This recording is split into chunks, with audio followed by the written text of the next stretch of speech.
25억 원짜리 집이 25억 1천만 원으로 올라가면 집값은 1천만 원 올랐는데 필요한 현금은 2억 1천만 원 늘 수 있어. 이유는 25억 원을 넘는 순간 집을 담보로 받을 수 있는 대출의 최대 한도가 4억 원에서 2억 원으로 줄기 때문이야. 현재 수도권과 대출 규제가 더 강한 지역에서 집을 살 때 주택 가격에 따라 최대 대출 한도가 세 구간으로 나뉘어 있어.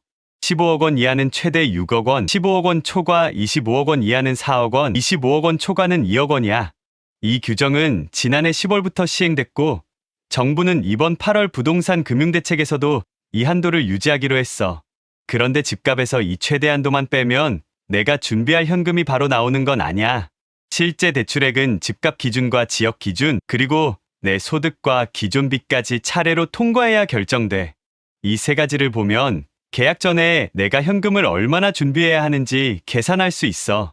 먼저 첫 번째는 집값 자체가 만드는 최대 한도야. 이 한도는 집값이 높아질수록 계단처럼 내려가. 15억 원짜리 집에서 최대 6억 원을 전부 빌릴 수 있다면 집값만 놓고 계산한 직접 준비할 현금은 9억 원이야.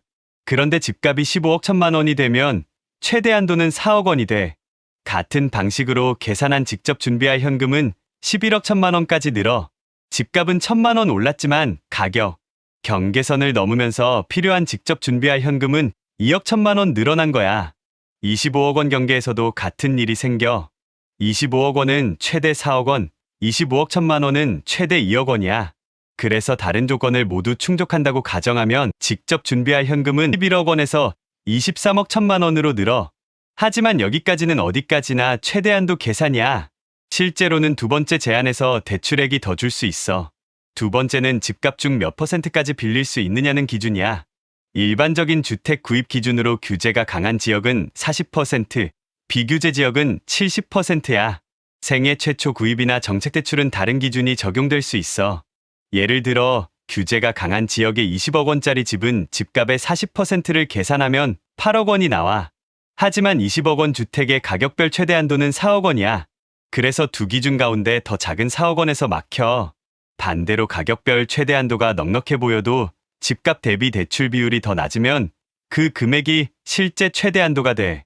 세 번째는 내 소득으로 원금과 이자를 얼마나 감당할 수 있느냐는 기준이야.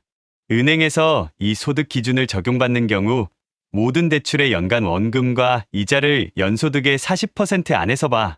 그래서 최대 6억 원까지 가능한 집이라고 해도 소득이 낮거나 기존 대출이 크면 실제로는 6억 원보다 적게 나올 수 있어.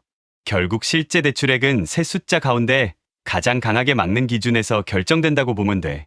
여기서 또 하나 중요한 건 어떤 집값을 기준으로 보느냐야. 계약서의 매매 가격만 보고 계산하면 틀릴 수 있어. 가격 구간을 나누는 기준은 대출 신청일에 금융회사가 공신력 있는 시세 자료로 인정하는 주택가격이야. 그래서 25억 원 경계에 있는 집이라면 계약 전에 금융회사가 인정하는 시세가 어느 구간인지 먼저 확인해야 해. 예외도 있어. 분양 중도금이나 재건축 재개발 이주비는 이 6억 4억 2억 원 가격별 한도에서 빠져 있어. 다만 가격별 한도에서 빠진다고 다른 대출 규제까지 모두 없어지는 건 아니야. 이 정책의 목적은 대출을 많이 끌어와 고가주택을 사는 수요를 줄이는 데 있어. 하지만 대출 한도가 줄었다고 집값이 바로 떨어진다고 볼 수는 없어. 집값은 공급과 금리, 소득, 매수 수요 같은 여러 변수도 함께 움직여.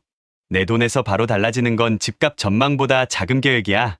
특히 15억 원과 25억 원 경계에서는 필요한 현금이 갑자기 커질 수 있어. 계약 전에 먼저 확인할 건 세 가지야.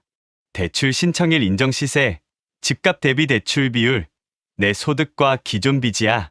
15억 원짜리 집이라고 누구나 6억 원을 빌리는 것도 아니고 25억 원을 넘었다고 모든 대출이 무조건 2억 원으로 끝나는 것도 아니야. 핵심은 집값만 보고 계약금을 준비하는 게 아니야.